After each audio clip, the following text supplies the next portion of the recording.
There's an inner strength that comes with being a woman, and with that comes a compassion and an empathy. The advice I always give to young women is be bold. Don't be afraid to make mistakes. Push yourself out of your comfort zone. Follow your heart. And whether it be a charitable organization or volunteerism or what you want to do in your career, follow your heart, because that'll always lead you in the right direction. There's a saying that if I get there before you do, I will bore a hole and pull you through.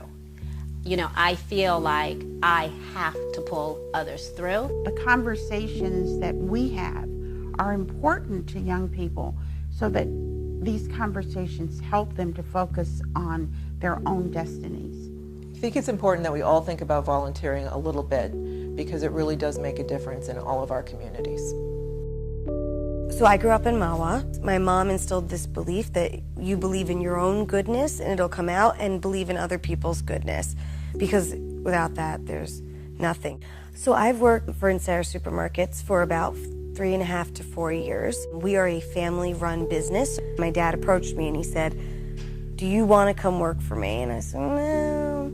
I said, "If I'm helping people, is it something helping people?" He said, "You'll find something where you're helping people." And we started this dietitian program. I was diagnosed with type 1 diabetes when I was 11. I have every complication you could imagine. I have vision loss, hearing loss. I have some problems with my kidneys. I have neuropathy. This is a great way that I can use what I've learned from having diabetes and living through all of the medical stuff, that I could use that and help other people. So we run a program called our Retail Dietitian Program that includes one-on-one counseling for free. My dietitians are absolutely amazing human beings. It's a privilege and an honor to work with them every day. Well, I'm born in Jersey City, New Jersey. I ultimately graduated from Westwood High School in Bergen County, and so I am a Jersey girl and very, very proud of it. My parents, just like many people in my generation, we were a middle-class family, and our values were very clear. It was a fairly strict environment. It was do unto others as you would have done unto you. It was do the right thing, be honest, be fair, be kind. I was a teacher first, and I graduated from high school when women were encouraged to go into teaching and nursing and being a librarian, and I love teaching, and I think it's a very, very noble profession. But ultimately, I was looking for something that involved numbers and business, and it's my responsibility ultimately to make certain that every customer of PNC Bank in New Jersey is not only satisfied, but wants to grow with us. So I grew up in Totowa, New Jersey. My parents were both hardworking folks who instilled in me the sense of work ethic. And you stick to the basics, which are caring about your family, caring about your friends, and being humble about it. So my current profession is overseeing operations, and I have to tell you that probably 20 years ago, I never thought I'd be where I am today. I practiced law for 6 years before I realized that, law wasn't exactly where my heart was. I've worked with the company for 15 years, but my current job responsibility is to oversee our airport operations for Avis, Budget, and Payless Rental Car. I get to work with 20,000 people across North America every day and delivering great customer experiences. I grew up in California. I would say service was a big thread in my life. I did live in a household that expected us to not just think locally or even think of ourselves as just Americans, but to think as ourselves as a part of a global world, and certainly that shaped me. I am involved in humanitarian projects both here in the United States and also in Africa. I have a particular interest in helping those most vulnerable. Most people find out in exactly 3 minutes that I am a native Kentuckian, and I would say that growing up in my family, a long line of educators probably influenced what I am doing today. I am the granddaughter of a college president. My late father followed suit. My grandmother taught at the college where my grandfather was president, and my mother, in her second career, was also a college professor. So I guess it is in my DNA.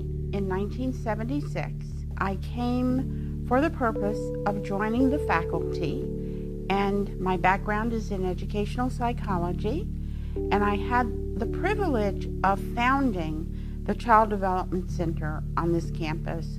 I transitioned to the administrative team, the executive team, about 4 years ago. This is my 20-year anniversary volunteering with Girl Scouts. I started when my daughter was in kindergarten, which would have been about 1995, 96. I'm on my second troop. I'm a Girl Scout leader in a really active community that's pretty well organized, and as I got to know the other volunteers who sort of shepherd our community, they asked me to take on different roles, and as I felt ready for them, I would just say yes. It's a way to give back to the community and to keep Girl Scouting alive and well in your community, as well as serving the greater good of your whole community, because Girl Scouts is such a part of the fabric of northern New Jersey. I was a brownie, so I loved it because I was super shy growing up. And the brownies was a way to kind of connect with your friends. It kind of broke me out of my shell. It also instilled in us that you give back to the community, that if you have a goal, you should work towards it and then meet it. It's just the coolest thing ever. I was a brownie and I was a Girl Scout through 8th grade. I regret not continuing, but I loved those years of scouting. And my favorite memories, truthfully, are summer camp, Girl Scout summer camp. I went to Camp Addison Boys in Stony Hill, New York. I loved it. We had to sleep in tents on the ground. We had to dig our own trenches. We had to cook our own meals. And boy, oh boy, did that prepare a lot of us young girls for leadership responsibilities down the road. I can't say enough about what Girl Scouts has done for me. And you know what else? I think it played a huge part in giving me the love I have of the outdoors. I have such great memories of sitting in the Brownie Circle in the basement of our town church, singing songs and laughing and gaining confidence. I remember just gaining confidence being in that room. There was so much support and love. And that I was in this room filled with other girls, not boys, just the girls, and we were having a lot of fun, and we were learning together. I was a Girl Scout, and I remember being a brownie, but I didn't go any further. But I have been a Girl Scout volunteer as a mom. I've been a troop leader. I have led juniors, I've led cadets, and all 3 of my girls are in Girl Scouts now. You know, what I think that even I didn't know prior to becoming a troop leader is how rich and transformational the programming is, and our ability as troop leaders to take our kids on a journey from our local troop and really have an impact globally. I was a brownie, and the person who was our leader, our troop leader, became ill, and there was never a person to replace her. So though I did not travel the Girl Scout journey, so to speak, I have worked consistently over my professional career with Girl Scouts. I grew up in Canada, so I was a Girl Guide.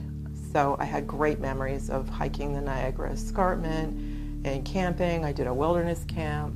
We pitched tents that were Army surplus, so they didn't just pop up magically like the tents that I use when I camp with my girls today. I actually always knew I was going to be a Girl Scout leader. When my daughter started kindergarten, and the person who was, searching for volunteers at my daughter's school, like they do in every school, approached me, I didn't even miss a beat. I just said yes, and I think she nearly fell over because I said yes so fast. I think Girl Scouting has a huge impact on the girls that get involved in it. The sky is the limit, and we're not a one-note organization, so there really is something for every girl who wants to be involved, and we are really excited to bring that to them. I love the idea of women changing the world, and I think that now more than ever, women are empowering other women. If we give young women opportunities to see what other women are doing and what they're capable of, I think that that's a huge role that we have to play in kind of cultivating the next generation. I challenge everyone to really support your Girl Scout troops and support a young woman. If you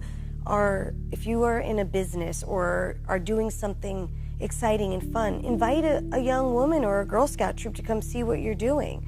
Find out who your local Girl Scout troop is. Figure out a way to partner with them to support young women and the next generation. I think young women and girls are changing the world. I think that in a society where women are often subjugated, are often maligned.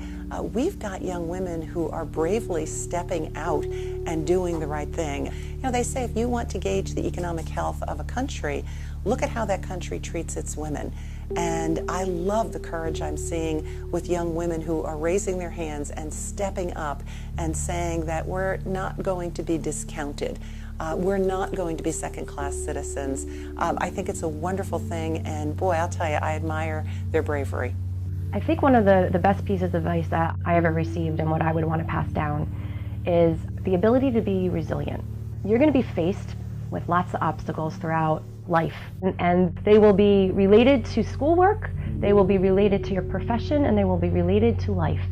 And it's really important that you're relentless in trying to overcome those obstacles, and you're also resilient. You don't let anything hold you back. And if you set a goal for yourself and you know what you want to achieve, then go for it, and don't hold back. I didn't think being a woman would be an obstacle to me because of how I was raised, the blessings of my education, and the fact that I was always surrounded by people who told me that I can achieve whatever I work hard to achieve.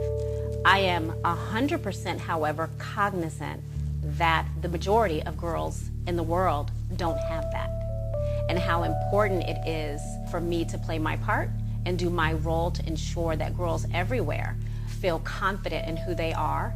They don't allow gender disparities or gender inequalities stop them from achieving their dreams. I am aware of the fact that there are many inequities for women and have worked for a lifetime making sure that if I am at the table, that I help to address those inequities. I had women in my family who were high achievers and who made it very clear that we as women needed to achieve. We also needed to be recognized for those achievements. My advice for young women is that they must always honor their authenticity. I think women and girls are changing the world because it's our time. Our time has finally arrived. I think by girls working on their higher awards, especially the high school girls who take on some really significant projects with their gold awards, you can help us. And we really need your help. And you don't have to sign up for a year. You don't have to sign up to be a troop leader, although we hope that if you feel called to do that, we would love to have you on our team. But everybody has something they can share. It could be a month or an hour or a Saturday afternoon, but we need you. It's an exciting time to be with these young emerging girls who have the whole world spread out before them, and we can use all the help we can get in ensuring that their futures are bright, which makes our futures bright.